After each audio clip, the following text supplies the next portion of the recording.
Rumble on the Rock, of course, you fought on this card many times. You support your brothers, everybody's here, having a good time. This promotion, really, I mean, it's really taken off, hasn't it? It really is amazing what my brother has done in the last 2 years.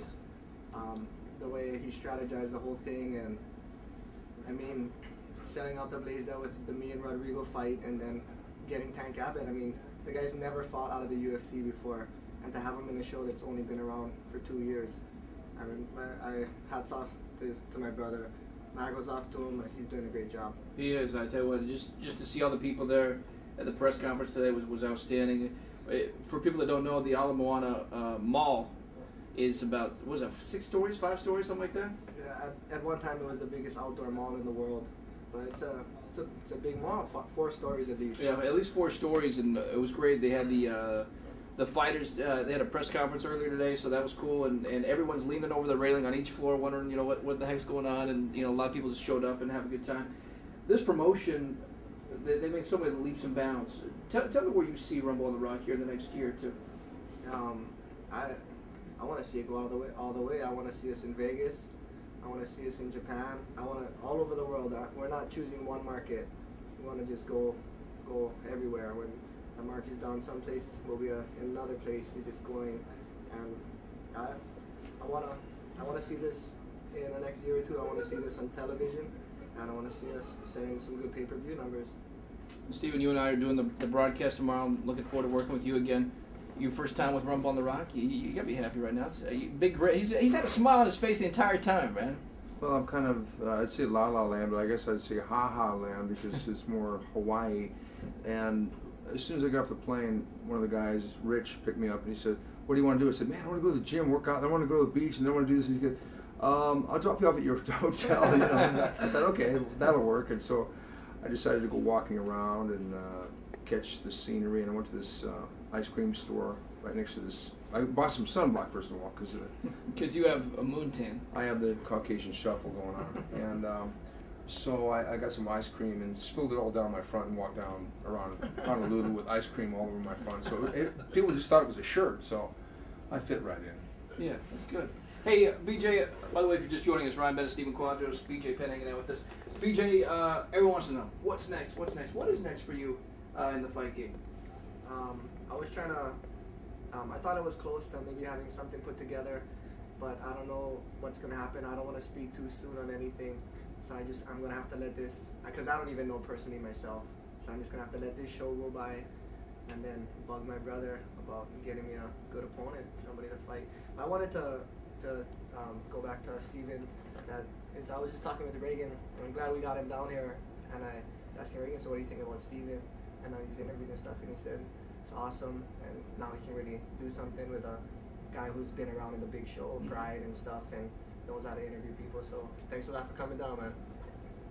BJ, coming from you, I mean, thank you very much, because I feel that you're one of the greatest fighters in the history of the sport, the things that you've done, and for you to, how much do I owe you? You know what's weird? They were looking at each other's eyes. They were scaring the crap out of me for a minute. I thought they started kissing right there. Guys. Come on, my gosh. Let's get back to the fight. My gosh, that was nice. That was slow dance between you two. It was no seriously, it's cool. I'm giving you a hard time. I can feel your hate, Ryan. BJ knows better. He knows. Yeah, exactly. Whatever. She would get lots of love. He deserved it. He's a good man. So you don't know. You don't know what's next for you. I don't know. I wish I did know. I wish I knew. I thought we were gonna have a couple things coming up. We wanted to do some things with K1. It probably still happen. Maybe another collaboration like the Rumble on the Rock K1 type thing. I'm sure it's still gonna happen, but we don't know what kind of size, what kind of magnitude type show this is gonna be. So right after this show's finished, we're gonna start talking to K1, and everybody's gonna start bugging each other. So let's put something good on. Let's make something happen. What weight class do you want to fight at next? Anyone, anytime, anywhere. There we go. There we go. This guy, man. You know what just amazes me about him? You and I talked about his fight before he fought Machado. And we're looking at him like, why is he going up a heavyweight? And he's still, I mean, he doesn't get, not only does he not get hurt in the fight, he almost wins the fight. It was basically a majority decision. BJ, the way you fight, because you don't let size or anything, you ever had contact with aliens? I don't know.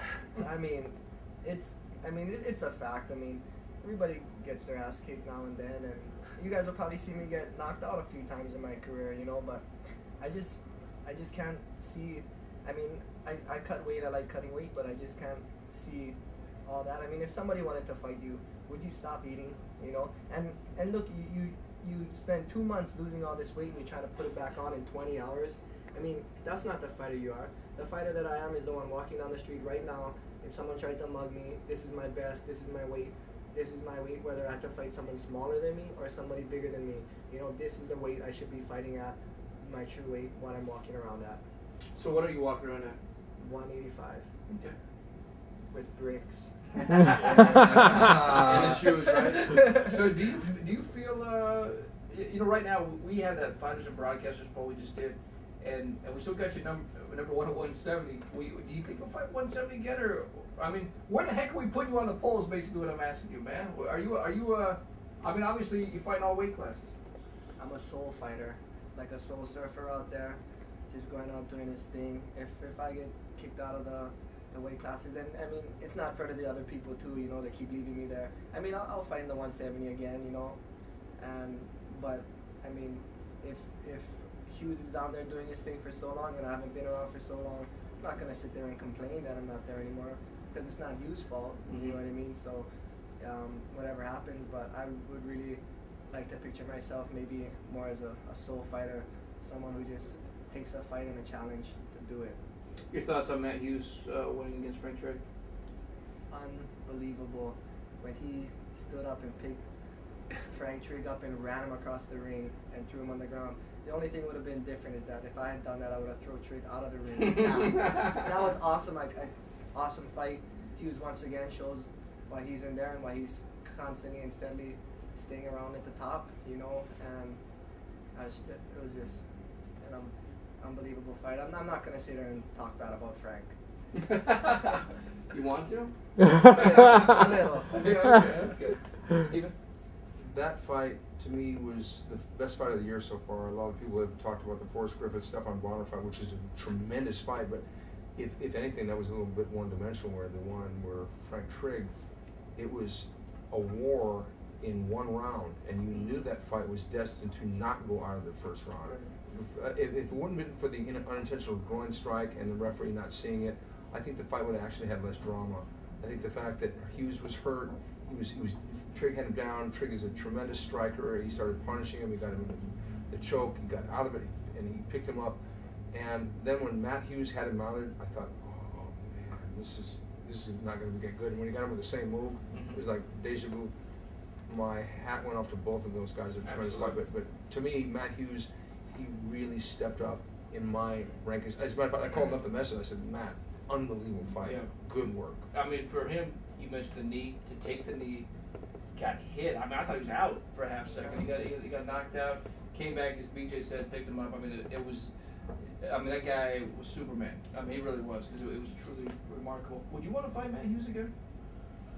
Of course, I want to fight Matt Hughes again. I'm just waiting for it. I saw on that post-conference thing, Dana White said I had some kind of contract or whatever. So just give me a call. Let me see it. I'm just waiting. I saw it on some Sherdog thing or whatever. Or MMA Weekly. Yeah, right? MMA Weekly. Right. That's what it was. It was okay, MMA that's what Weekly. makes sure. That was right. a big mistake. No, but I'd love to get it on with Matt. And after watching Trigg fight Matt this second time, I'm pretty sure that I don't think Trigg can beat Matt after that one time, because he had some good positions, you know. And Matt's just the man right now, because I'm not there. I don't want to talk bad like that, but it's just he doesn't have it's not his fault, you know. It's whatever's going on is going on. So before we die, I'm sure we'll fight again. Do you want to, with this whole thing with UFC, well, do you want to fight in the UFC again, or are you just content Rumble on the Rock came on? No, I'd fight in the UFC. I want to fight everywhere, and all these different people, you know. I'll fight in the UFC anytime. This is business. This is nothing else but business, you know. I mean, we can get mad and bitch and moan about all kinds of different things, but this is business. Let's treat it like a business, you know, and let's just do business. That's all this is, for them, for me, for everybody. BJ Penn hanging out with Ryan Bennett, Stephen Quadro. Stephen, I'll give you a question. I got one left for BJ. BJ, it's just business. What do you see changing that would get you back into the UFC? As far as what do you mean changing, like me and like personal relationship type of thing? Relationships, contractual demands or lack of demands. What would it take, in your opinion, for either side or the other to change in order for you to be back in the UFC? It's just we're in a stumbling block right now, and I mean I can look at it from their side too, and this and that, but of course and like me and Ryan talked about the whole apology thing and getting past that whole thing. That's really the only thing, and you could, I mean, Dana could sit there and say I'm stubborn, I don't want to do the whole thing and this and that, but let's both just save face, you know. I won't come in and say they were wrong for stripping my title, and you don't have to make me apologize, kind of thing. Where BJ shouldn't have left, and now he knows that we taught him a lesson, kind of thing. Let's both just save face. Just have me back in there.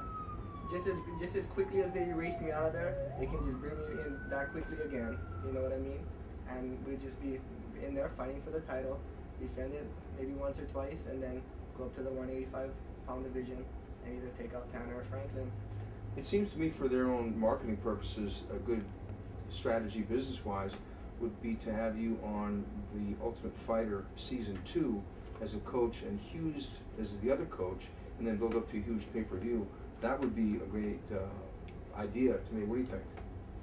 I was thinking about that the other day, because honestly, what real rivalry do they have left? You got Hughes, who's awesome, and then you got me, who was the champion, who did beat Hughes, who goes around saying he's the greatest fighter of all time, the greatest fighter, the best pound for pound, running his mouth outside the ring, and he really does have the UFC belt at home in his drawer, and that's the only last rivalry they got. I mean, do you know of any other rivalry there is right now that you could really? It would be awesome, you know, and the techniques really. That one thing about me, I'm a very technical fighter, and I know a lot of techniques. A lot of people could see a lot of the techniques and stuff that I do on that show. You know what I'm talking about? As watching the show, you'd be like, man, this guy knows a lot on the ground and mixing up his takedowns with his ground and all that different stuff. And Dana White, Stephen Quadros just stated the correct. That would be the best thing for Ultimate Fighter Season 2. Penn and Hughes, both coaches, building up to a massive pay-per-view. You see, I think I got his number here somewhere. I got it on my cell. Dana, get it together. Let's go. I know you're in New York right now. Let's go. Make it happen. I'm ready to see it too. I'll let you go with this question, BJ. You're a matchmaker. You can do. BJ Penn can fight 3 fights the next 2 years. Give me 3 guys that you really want to fight. Don't worry about contracts. Don't worry about anything. Give me 2 or 3 names that you really want to fight in the next year or 2. Royce Gracie, Wanderlei Silva, and some superhuman guy, whoever comes up right behind that after that. That would be just an awesome thing to do. 3 tomato cans. I'm yeah, right. Wanderlei Silva. You really want that fight, don't you? I think I can do good, man. I mean, what do you see in his game? Let me ask you that. What do you see that? Because you and I talked. You want this fight. What do you see that you feel you can do that no one else has been able to do with Wanderlei? I mean, he's just an animal. I'll just step right in that pocket, and he'll throw his wide punches. I'll throw my wide punches, and we'll just be hitting each other. If I go down, I go down. If I take him down, I take him down. If not, the reason why I want this fight is because I don't know how I'm going to win. And that's why I want this fight. You know, I have no clue of how I'm going to have to go to sleep every night while I'm training for this fight and think, how am I going to beat this guy? What can I really do? You know what I mean? And that's why I want that fight. Wow. Royce Gracie?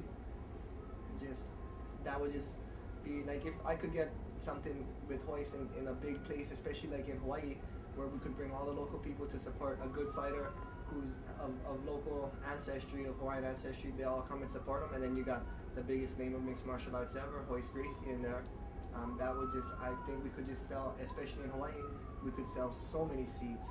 I think we could sell a 30,000 seat arena. You know, I think we could just do it and put a super card on and really have a big fight. And that's the only thing it is with Weiss. Really do something for the sport and make it make something really big. And third and final name, Akibono. Akibono. Akibono, my buddy, just step on me. So. I just play. Hey, always a pleasure, man. Honestly, BJ. Thank you guys. Always fun to see you. Thanks for letting us hang out with you, and we gotta go surfing with this guy, man. He does show us what. Yeah, well, you and I, we died, but I'd love to see this dude do his thing. I'm from Santa Cruz, and I'm sorry to say I've never surfed. And Perfect. That's me genuflecting and admitting to you, but surfing in Hawaii, as you know of Santa Cruz. I'm sure you do. You like to surf, you like to rock climb. What do you do when you're not doing this thing? Yeah, surfing in the morning, swimming in rivers, Jumping off cliffs, right? Jumping off cliffs, hanging out at the beach, just cruising. Just cruising. Hey, this guy, I got to roll around town with him one night. We're like in, I don't know who. He's the man, dude, I'm telling you. He is the man in Hawaii. It's for good reason. He's the best fighter on the planet, pound for pound, man. BJ, always good to see you, man. Thank you. Thank you. Appreciate it. Thank everybody, and support the sport. There we go. BJ Penn.